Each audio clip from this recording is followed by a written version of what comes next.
All right, welcome back to the Heel Truth Wrestling Podcast. That's right, number one in Antarctica, critically acclaimed and award winning. And I am your host, Ted, the Hillbilly Hill. You saw the title. Is Britt Baker better than Austin Theory? And you're wondering, what in the world is he talking about? Well, we're getting ready to get right into it.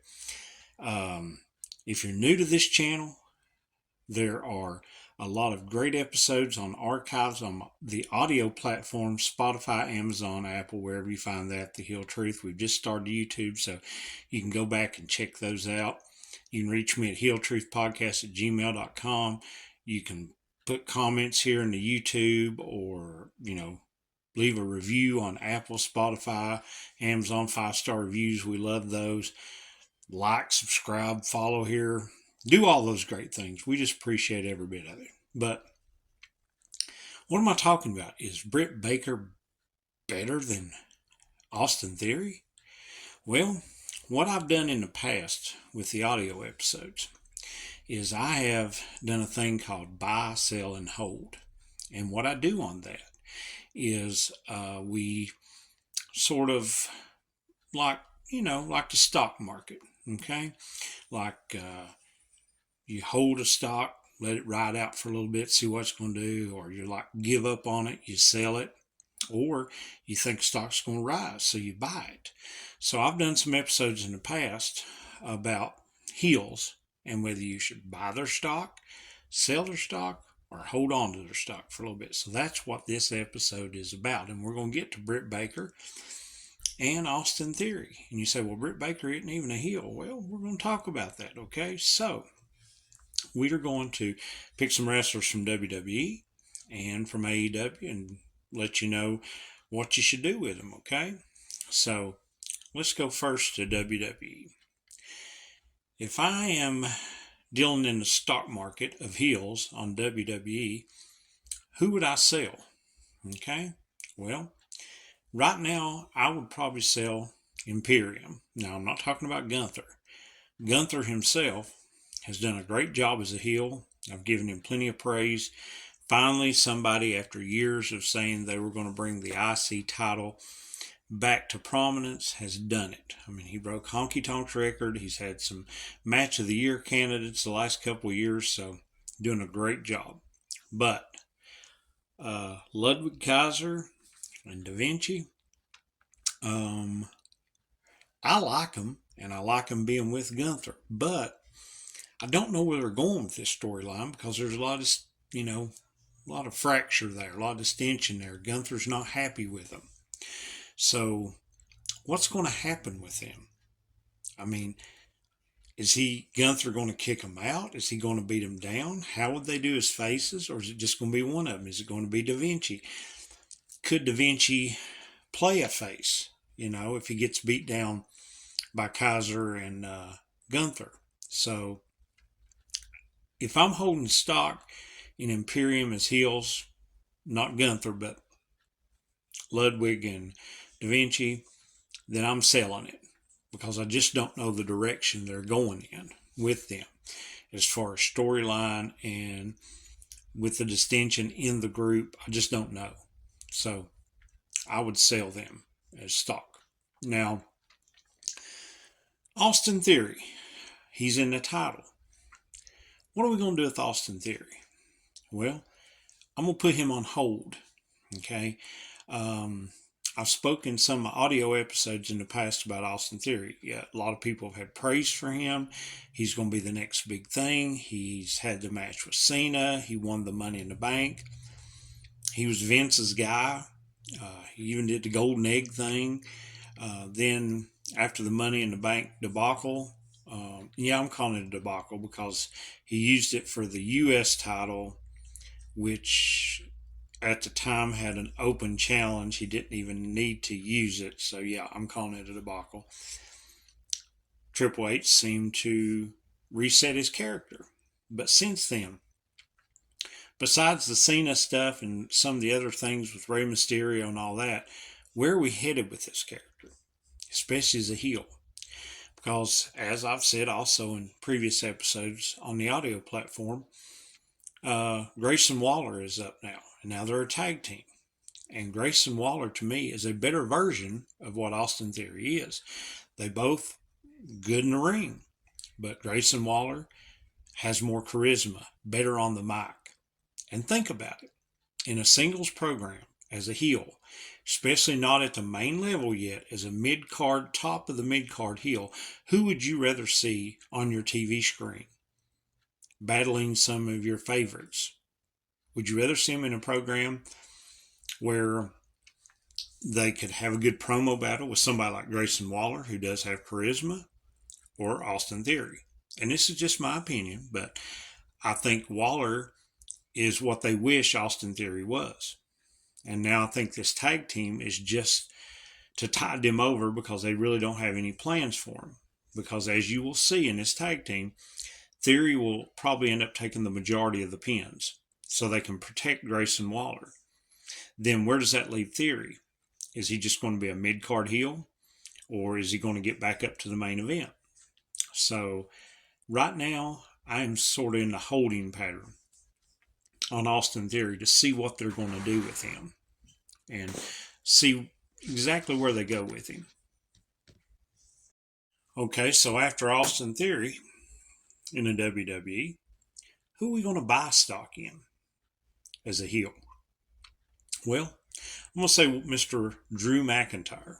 This has been a slow turn, and if you listen to any of my episodes in the past on the audio platform, I have said I have been waiting for a Drew McIntyre heel turn, and this has been going on for months that I've pushed for this, and they've slowly built it, and I much like this version of Drew and this character. He really needed a character change than just the bringing the sword out and everything. So I would buy stock in him. He's sort of playing the lone wolf, like sort of justifying his actions and not helping, or just saying that, I was wronged, I was done bad, I carried the company during the pandemic, nobody appreciates me.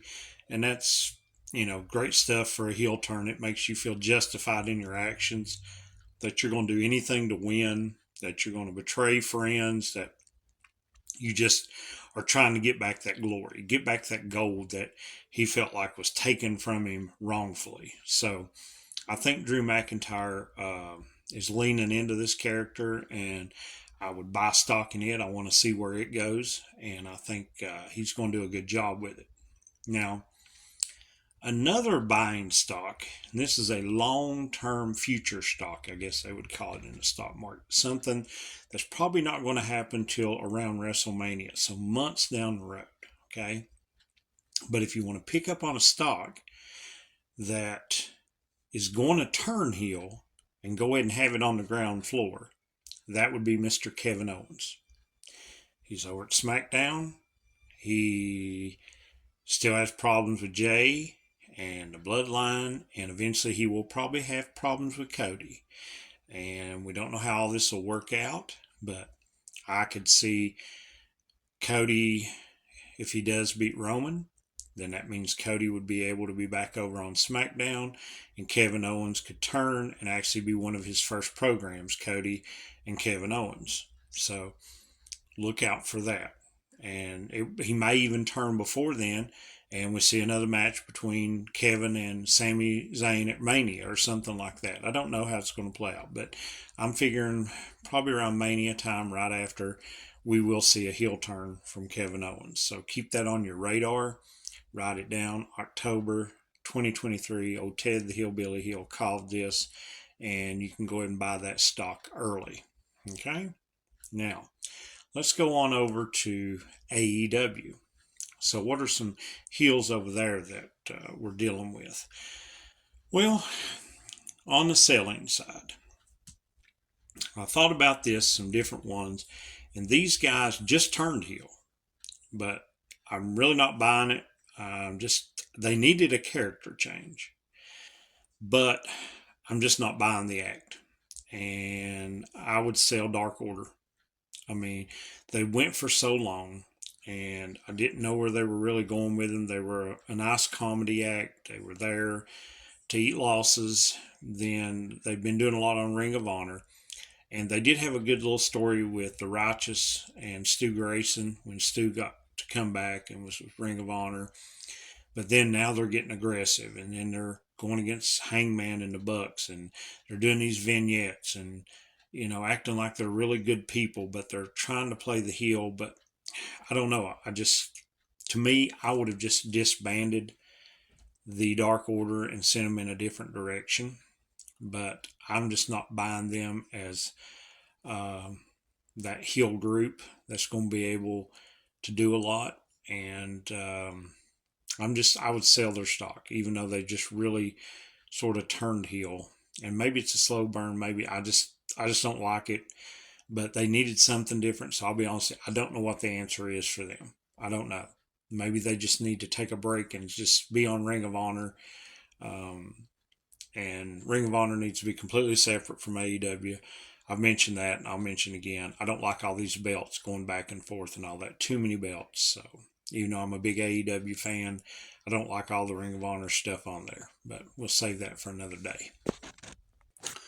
All right, so who are we going to hold on in AEW? I would say one Mr. Daniel Garcia.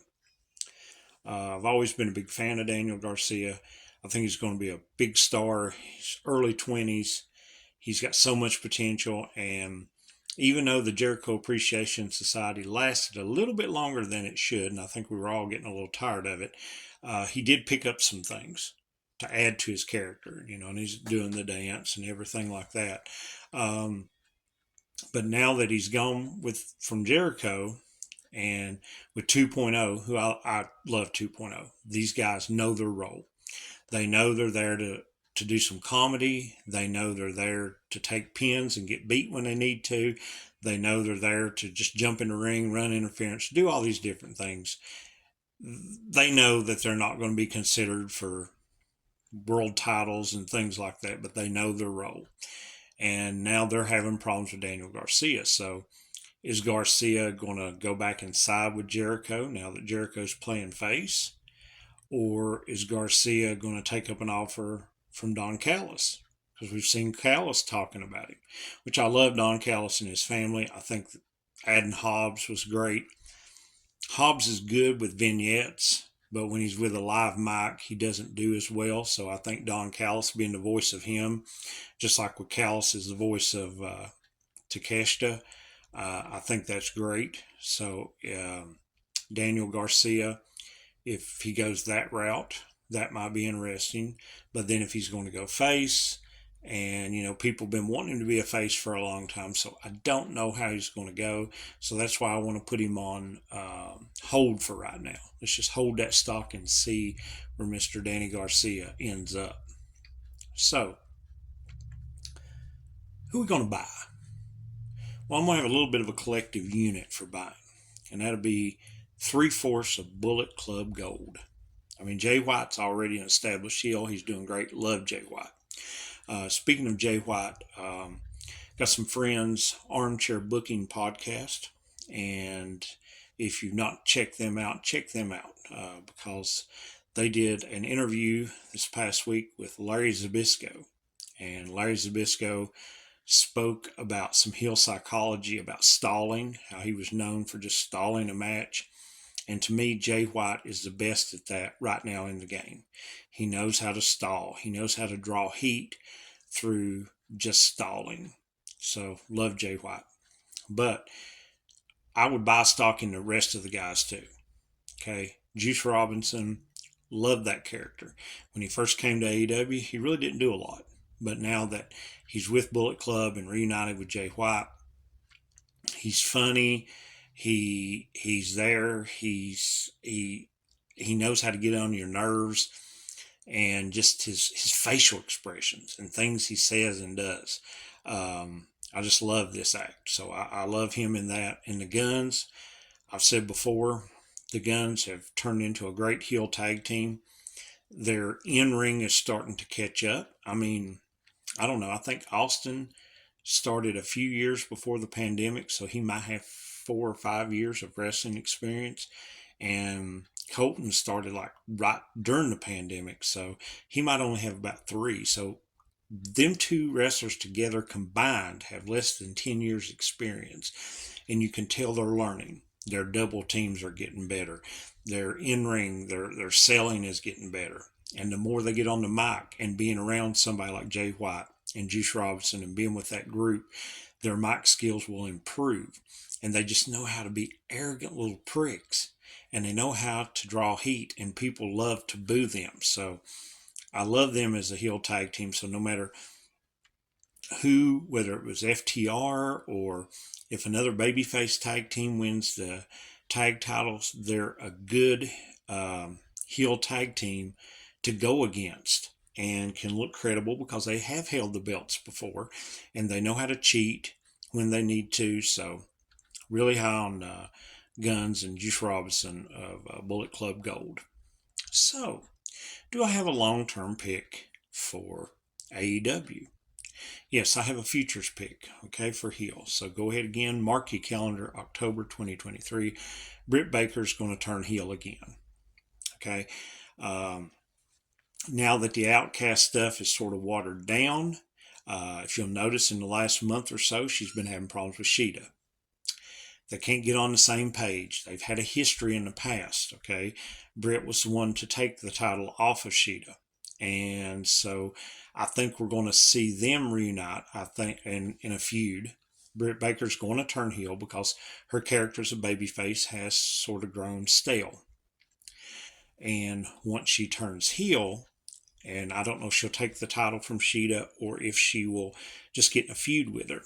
But I think hers will probably be sooner than later. Hers may can turn by the end of the year, this year. Because then when we see Jamie Hayter coming back from injury, the fans already love Jamie Hayter. They can continue that story because they teased the breakup of them many times. So I think Britt Baker turns heel. Go ahead and buy that now on the ground floor. I think she's much better as a heel than a babyface. Go ahead and buy that stock. And then when Jamie Hayter comes back, they can go after that feud there. And it gives them women something to do. So whether Britt wins the title off of Sheeta or just turns heel, maybe her losing to Sheeta might do the heel turn, sort of like Drew. So long-term future, go ahead and buy this. So based on that, is Britt Baker better than Austin Theory? So based on buying heel stock, I would say yes, because Austin Theory is in a holding pattern. We don't know what's going to happen to him. Britt is still at main event level in AEW. And I think that once she turns heel, it will put her right back up there. So if you're buying heel stock, playing this heel stock market, then yes, Britt Baker is a better buy than Austin Theory.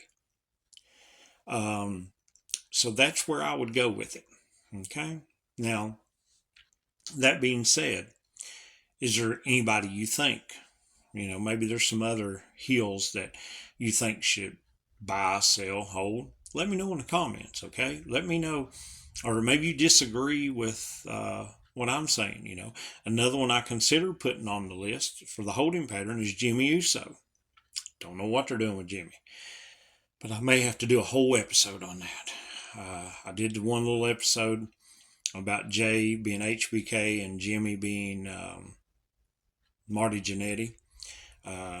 So if you haven't heard that, go to Spotify and all that, and you can hear the full episode. There's a clip of it here on YouTube. But yeah, wondering about that. So we'll see how it goes. But yeah, so leave something in the comments. Let me know, who you would buy, who you would sell, who you would trade. Let me know what you think about the picks I made. Okay? Be sure, like, subscribe, follow, leave a comment. Go over on the audio platform. You can listen over there, follow, subscribe, leave a 5-star review, do all that great stuff. And we appreciate each and every one of you. Okay? So until next time, there's the real truth, then there's the heel truth.